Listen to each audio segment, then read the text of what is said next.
least you know I don't, buddy. Yeah.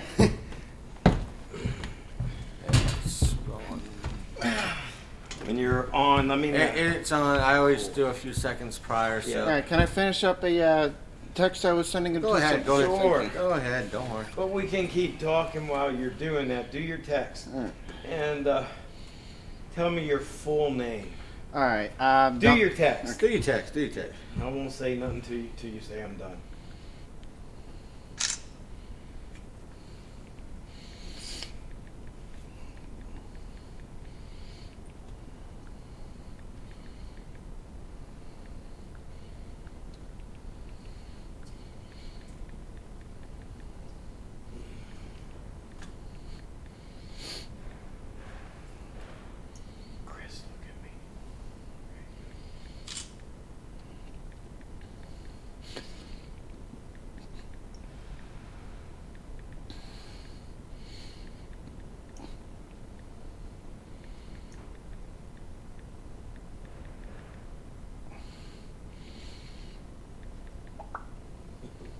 What?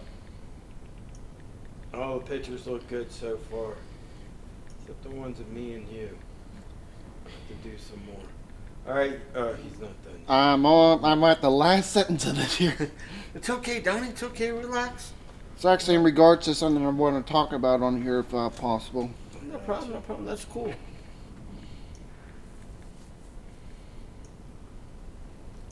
All right, Chris, hold on. Let me get the camera up here for a second. I'm going to try to do another something. I'm going to try not to do this out of focus.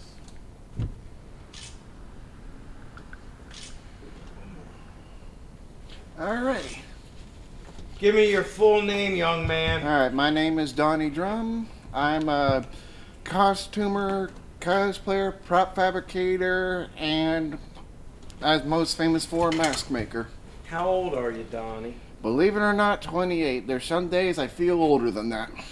28. Let's talk about horror films and how you started getting into this haunt thing. So when you were young, what are some of the earliest scary movies that start talking to the young Donnie and why? Well, there's a couple of them. First one that really piqued my interest and scared the hell out of me was the old 1941 Wolfman. And when I was about 4 or 5 years old, I made the mistake of walking in on my dad, checking my Halloween candy, and thought he was eating it behind my back. Rather than tell me he wasn't, he says, if you really think I'm eating, why don't you just sit down next to me? And they had a marathon of the Halloween films playing, and at 5 years old, you can imagine how badly that rattled me.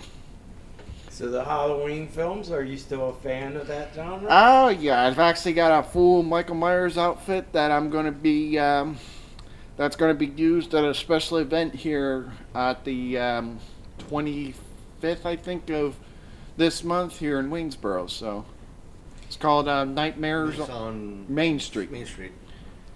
So what all, if I wanted to know your work, the things that I could see your work in, tell me some of the films that are out there, no matter how obscure they are.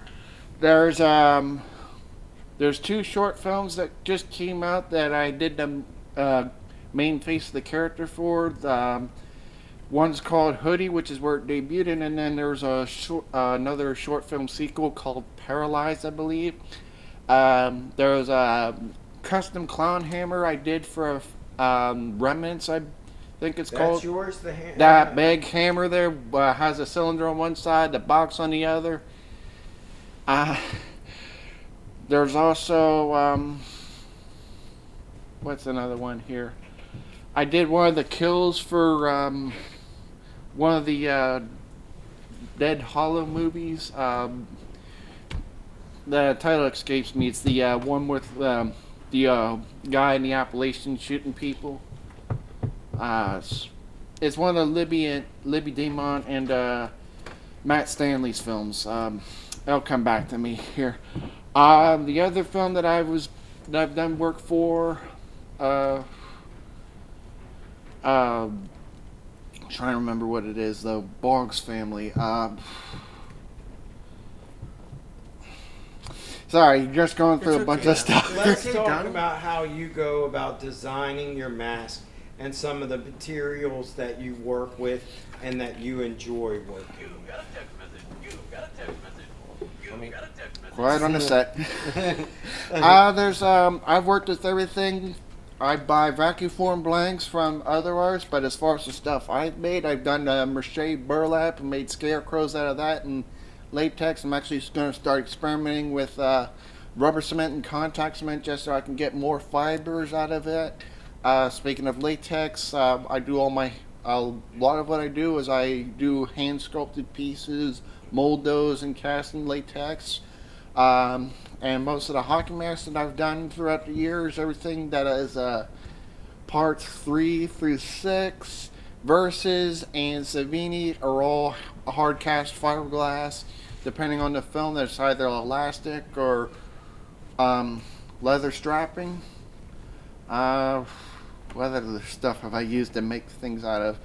On a very rare occasion, sometimes I do cloth work, but there's a lot of other people out there that I kind of respect and kind of stay away from the whole bag-headed cloth character. So, I respect my peers in the community so they can make their due, as can I. So, How many haunts have you been involved with? So let's talk about your history with the haunts, how you got started in it, and take me from your first haunt to where we are today. all right, my first haunt, technically, I was part of a build crew at Fright Farm, which is, I believe, off of the highway of Monongahela, Pennsylvania, while I was still in effects school. Effects school. Where did you go to? I went to the Tom Savini Special Makeup Effects program, and Where's this at? it's part of the Douglas Education Center in Menneson, Pennsylvania. Immediately after my graduation, I was part of a haunt outside of Frederick. I believe it was called Screamland. I did one season there, and then I did a season and a half of Raven's Eye Manor. Although things left on terms that I wish were better, I still respect everybody who was part of there, and I wish those gentlemen, or those people, ladies and gentlemen, all the same, the absolute best. And from there, I'm part of the Apollo haunt, and hope. Is this your first year with Apollo, or have you? Yeah, done- this is actually my first year. This is the first time I've actually ever heard of it. Was about a week and a half ago. So, yeah, I'm really excited to be a part of it. The Halloween family, Tony. Yeah, thank you. Are you friends with Burns? Oh yeah, Matt Burns is actually a very dear family friend of mine ever since 4-State Slasher Con. I think that was 2017? 2015. 2015. Since then, I was part of the inception of 4-State Comic Con, which is now owned and operated by the gentleman of Comics World, John Miser and Andrew Milanez, and still very happy to be part of that, even though Matt Burns moved on from there. But ever since then, Matt has been very good with my family, and I've been helping him everywhere I can, which is actually part of how I'm got into Nightmares on Main Street and doing some very special things with that. Cool. Let's go back and talk a little bit more about horror films, if that's cool. All right. Going back, let's start when you were younger. Go through some of your favorite films that you encountered as, say, like a teenager, and what really gets you to stay with that genre and want to see more. Like I said, back when I was a really young kid, I talked about the original Wolfman with Lon Chaney Jr., the Halloween films, and occasionally bounced back and forth with the Frankenstein movies leading into my preteen years. And part of my early adolescence, I discovered the silent era and German expressionism, films like Nosferatu, Der Golem, Cabinet of Dr. Caligari, Phantom of the Opera, and Hunchback of Notre Dame. I'm a huge fan of Lon Chaney Sr. From there, I've started getting into more specifics about the Universal monsters, and outside of that, I've actually grown a huge fascination with the 1932 version of Dr. Jekyll and Mr. Hyde with Frederick March, and some of the contributions they did to both the makeup and cinematography, especially with what was discovered when the director died of the whole filter technique.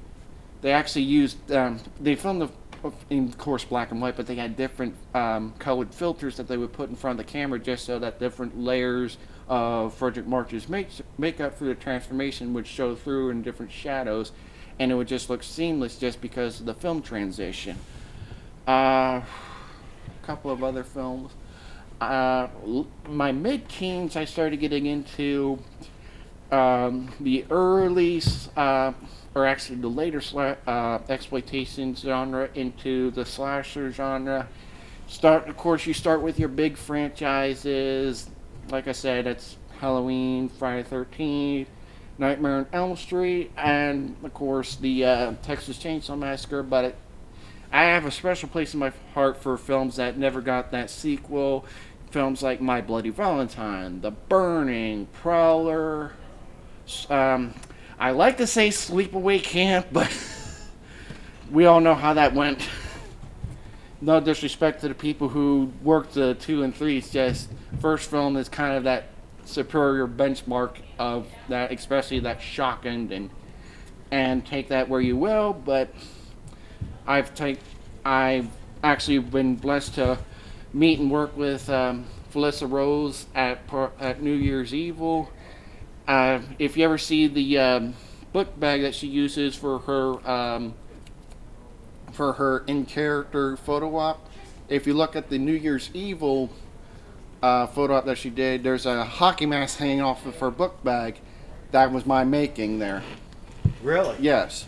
That is so cool. Let me ask one more question. John Carpenter. Are you a fan of Carpenter at all? Absolutely. I love The Thing. Big Trouble in Little China was Let's go back to The Thing. The Thing is a classic. Yes, as it a is. piece of makeup, as special effects. Took a lot of out of low great budget, you know what I mean? Limited budget. Yeah. All Greg Canham's work.